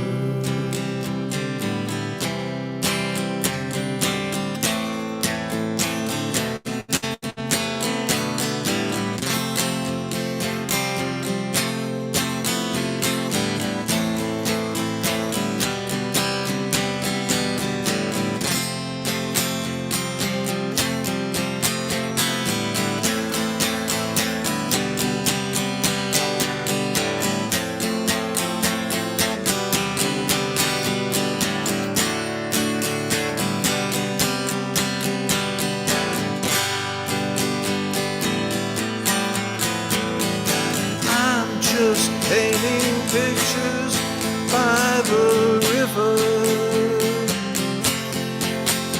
not doing it for fortune or for fame, and not because I have some plan. I'm doing it because I can, because I love this feeling in my hands. And as the daylight fades in the western sky, I know I'll be back at sunrise, painting pictures by the river, painting pictures by the river. I'll be painting pictures.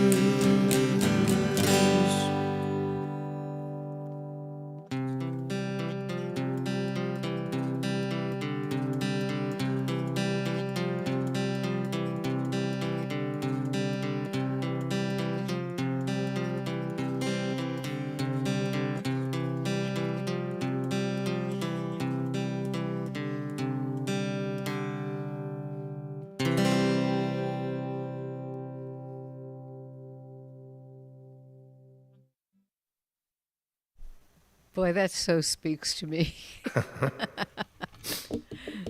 Yeah. I also just want to mention that one of my colleagues who worked at EPA, who retired about the same time that I did, who's a brilliant math computational statistician guy, when he retired, he took up, out of never having done it before, talk about doing things you don't know, he took up art, and he has just gotten awesome at it. And he has painted already for me the cover for Painting Pictures by the River, and it's sort of a picture of a like an easel and a canvas, and the hand is in there, and so it's a picture of painting picture at the river. Nice. Very meta. And I'm just really pleased to have this good friend do that for me. Well, I look forward to seeing it. Yeah. So, Anne, what's your parting shot? Okay. So,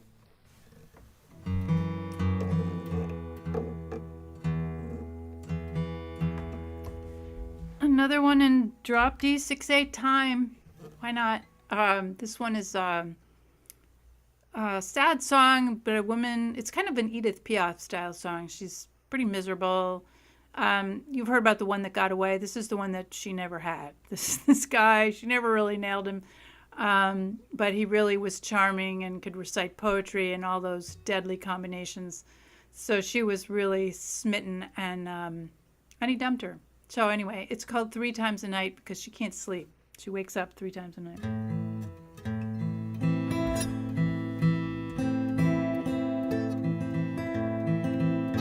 I always wake up 3 times a night, 3 times a night. First time when I turn inside, I hear the blue jays scream for day. You've gone away, you've gone away.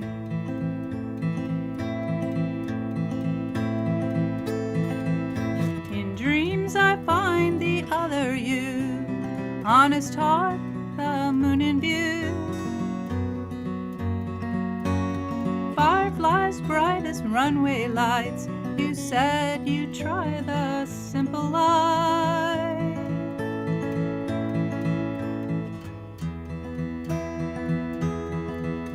The second time because your poems, your sweet poems, go round my head like demons.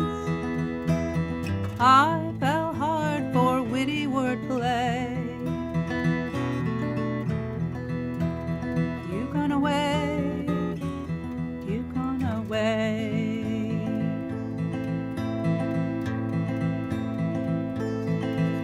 La la la la la la la la la la.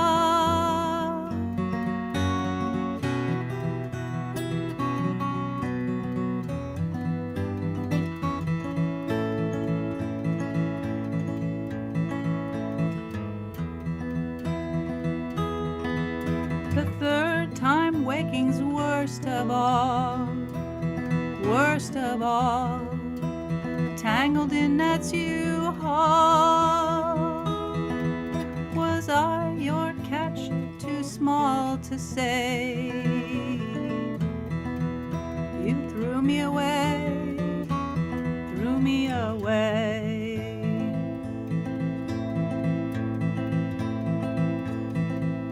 You always follow your ambition. You'll find fame or maybe prison. I would have loved you wrong or right, and so I wake 3 times a night.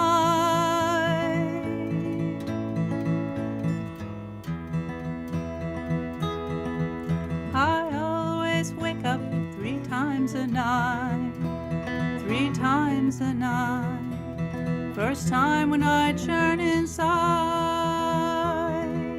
I hear the blue jays scream for day. You've gone away, you've gone away.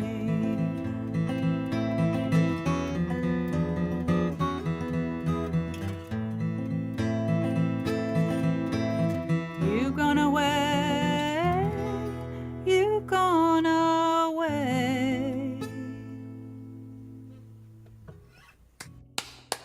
3 times a night. Wow. Poor soul. I know. It's actually. I'm nervous about saying this, but had he stayed 3 times a night, could have had a different meaning. Exactly. Actually, when I played at open mics, I was getting lots of guffaws from the guys at the bar, like, "Oh, 3 times a night." But no, yeah, it is autobiographical. There was a dude that, he was the type that had a gambling streak. I mean, he was dangerous. He was a dangerous dude. It was a good thing I was not involved with that for very long. Yeah, that's the kind of He was your Neanderthal that you kept away from. good choice. Yeah. He makes the Neanderthal look good. Oh gosh.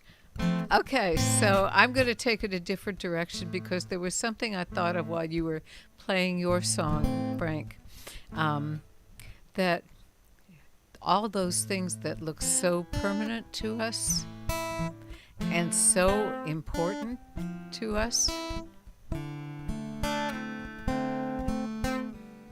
there's definitely another perspective. High in the desert, the night winds blow cold,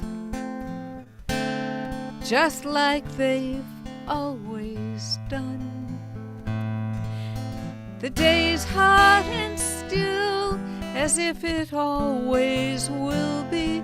Nothing changes 'neath that sun, so there's nothing new 'neath this one.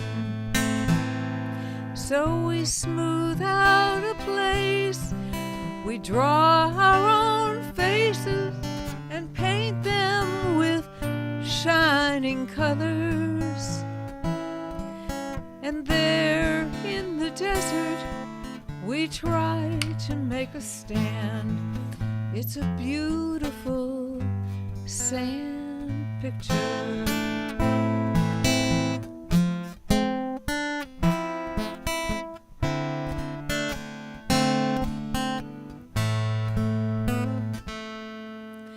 Out on the sea you can feel the world breathe. things change.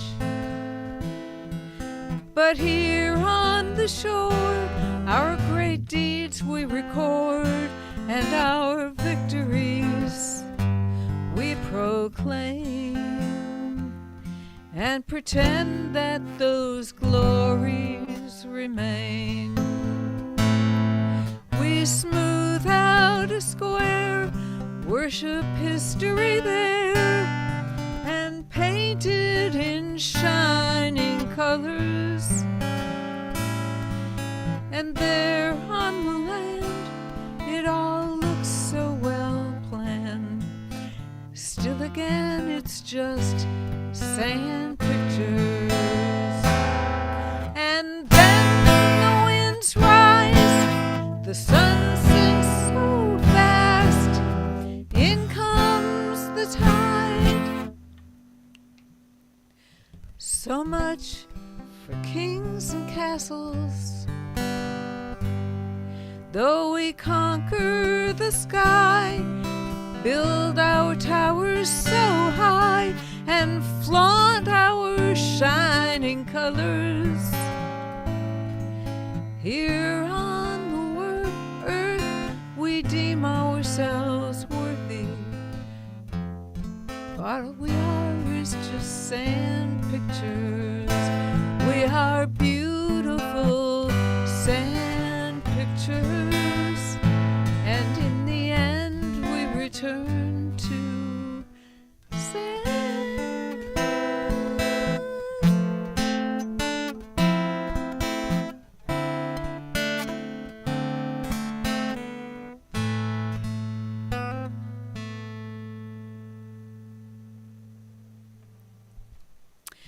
So, on that happy note, I was going to say, I think that's very Buddhist, and there's nothing better than a little Buddhism. It's great philosophy. thank you. And in fact, it was triggered by a couple things, one of which was the Buddhist monks who visited Austin, visited in and put a sand painting on the floor of the Capitol building. And at the end of the day, they did what they always do. Yeah. And I was very impressed. It's like, it kind of reminds me of, I went to the very first ASCAP I Write the Songs, because one of the speakers was going to be the person who wrote Wicked. And I definitely wanted to talk to him about it. And right now, you'd have to cut my head open to get his name out, because it's not coming back. But he was in the middle of doing his lecture, and he sat down and he played this heartbreakingly beautiful song. And it was written for Wicked. It was supposed to be Elphaba's I Want song. And it was gorgeous. I mean, really, truly heart-stopping. And he finished it up, and in the dwindling tones of the last chord, he said, "But it wasn't right for the scene, so I threw it out," and I did not hear another thing he said for about 10 minutes. Now I've written a musical of my own, and I can throw songs out left and right. But in any case, I'm going to stop the stream now and thank you to all our friends on Facebook who came to enjoy our afternoon with us. Or your afternoon, we came to enjoy it with you. Thank you so much for being here.